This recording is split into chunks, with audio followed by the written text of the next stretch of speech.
மத்தேயு எழுதிய நற்செய்தி அதிகாரம் 16 இறைவார்த்தை 26.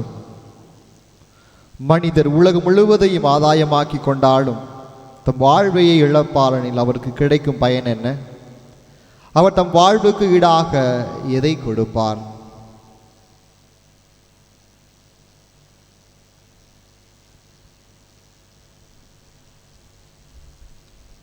அன்பு இயேசுவே, இந்த அமைதியான நேரத்தில் உடைய திரு பிரசன்னத்தில் நாங்கள் ஒரே குடும்பமாக கூட இருக்கின்றோம். அன்பு ஆண்டவரே, இந்த நேரத்திற்காக உமக்கு நன்றி செலுத்துகின்றோம்.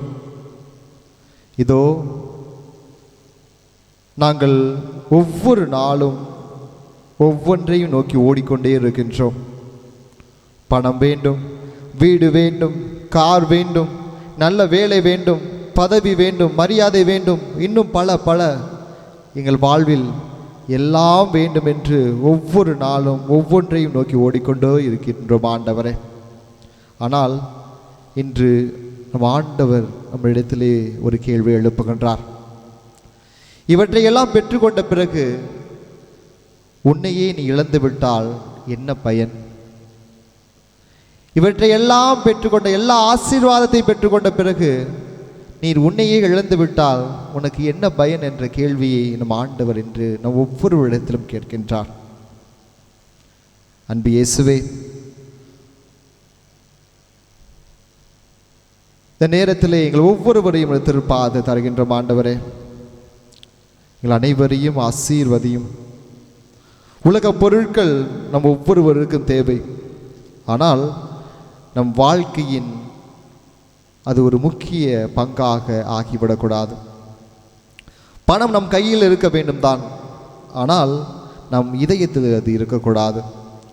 வீடு நமக்கு வேண்டும் தான், ஆனால் நம் உண்மையான வீடு ஆண்டவர் வாழ்கின்ற விண்ணகம் என்பதை நாம் மறந்துவிடக்கூடாது. பொருட்களை நாம் பயன்படுத்த வேண்டும் தான், நம்முடைய அடிப்படை தேவைகளுக்கு நாம் பொருட்களை பயன்படுத்த வேண்டும் தான், ஆனால் அந்த பொருட்கள் நம்மை பயன்படுத்த அனுமதிக்கக்கூடாது. இயேசுவில் பிரியமானவர்களே, ஒரு நாள் நாம் சம்பாதித்த அனைத்தையும் இங்கே விட்டு செல்கின்றோம். நாம் வாங்கிய ஆடைகள் இங்கேயே இருக்கும், நாம் கட்டிய வீடு இங்கேயே இருக்கும், நாம் சேமித்த பணம், கஷ்டப்பட்டு சேமித்த பணம் இங்கேயே தான் இருக்கும். நாம் பெற்ற பதவியும் புகழும் எல்லாமும் இங்கே ஒரு நாள் விட்டு தான் செல்ல போகின்றோம். ஆனால் நம்முடன் வரப்போவது நாம் கடவுள் மேல் வைத்த அன்பு, நாம் பிறர் மேல் வைத்த அன்பு.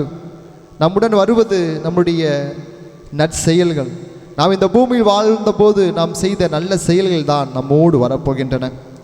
நம்முடன் வரப்போவது இறைவனுக்காக நாம் வாழ்ந்த வாழ்க்கை. இந்த பூமியிலே ஒவ்வொரு நாளும் நாம் எப்படிப்பட்ட வாழ்க்கையை வாழ்கின்றோமோ இவற்றை வைத்து தான் கடவுள் நம்மை இந்த விண்ணக வாழ்வுக்கு அழைக்க இருக்கின்றார்.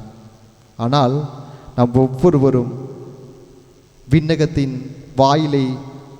வாயிலை அடைவதற்கு பதிலாக இந்த பூமியில் வாழும்போதே பூமியின் மாய கவர்ச்சிகளுக்கும் உலகத்தின் மாய கவர்ச்சிகளுக்கும் எல்லாவற்றிற்கும் அடிமையாகி நாம் நம்முடைய மனம் போன போக்கில் வாழ்ந்து கொண்டு இருக்கின்றோம். இந்த வேளையிலே நற்கருணை ஆண்டவரத்தில் நம்ம ஒவ்வொருவரையும் ஒப்பு கொடுத்து ஜெபிப்போம். ஆண்டவரே, விண்ணுலக வாழ்வில் விண்ணுலக ஆட்சியில் நாங்கள் பங்கு பெற எங்களுக்கு உதவியர்களும் ஆண்டவரே. மாறாக நாங்கள் ஒவ்வொரு நாளும் ஒவ்வொரு நொடியும் இந்த பூமியிலே எவையெல்லாம் எங்களுடைய கண்களை அலங்கரிக்கின்றனவோ, எவையெல்லாம் எங்களை பாவத்திற்கு இட்டு செல்கின்றனவோ, எந்த பொருட்களெல்லாம் எங்களுடைய நேரத்தை எடுத்துக்கொள்கின்றனவோ அவற்றின் பின்னால் நாங்கள் ஒவ்வொரு நாளும் ஓடிக்கொண்டிருக்கின்றோம். ஆண்டவரே, எங்களை ஆசீர்வாதியும், எங்களுடைய பாவங்களை போக்கும் ஆண்டவரே. நாங்கள் உமக்கேற்ற பிள்ளைகளாக எப்பொழுதும் உண்மை முதன்மைப்படுத்துகின்ற பிள்ளைகளாக வாழ எங்களுக்கு ஆசீரை தாரும் ஆண்டவரே. எங்களை தொட்டு ஆசீர்வதியும். இந்த வேளையிலே பல்வேறு காரணங்களால் பல்வேறு முயற்சிகளாலும் நாங்கள் எங்களுடைய வேலையை பெற்றிருக்கின்றோம், நாங்கள் அதற்காக உழைக்கின்றோம். நாங்கள் எங்களுடைய வாழ்க்கையின் முதன்மையாக எங்களுடைய பணம் இருக்கின்றது, செல்வம் இருக்கின்றது என்று செல்வத்தின் பின்னாலேயே பணத்தின் பின்னாலே ஓடுகின்ற எல்லோரையும் உடைய திருப்பாதம் தருகின்ற ஆண்டவரே. எங்களுடைய மனதை மாற்றியறலும், எங்களுடைய மனதை குணப்படுத்தியறலும் ஆண்டவரே. நீர்தான் எங்களுடைய வாழ்க்கைக்கு முக்கியம் என்பதை எங்கள் ஒவ்வொருவருக்கும் உணர்த்தியறலும். அன்பு ஆண்டவரே, எங்கள் ஒவ்வொருவரையும் நிறைவாக ஆசீர்வதியும்.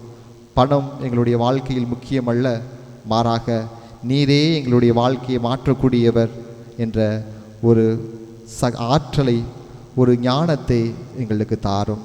ஆமேன். நான் காணும் வரம் தாயோ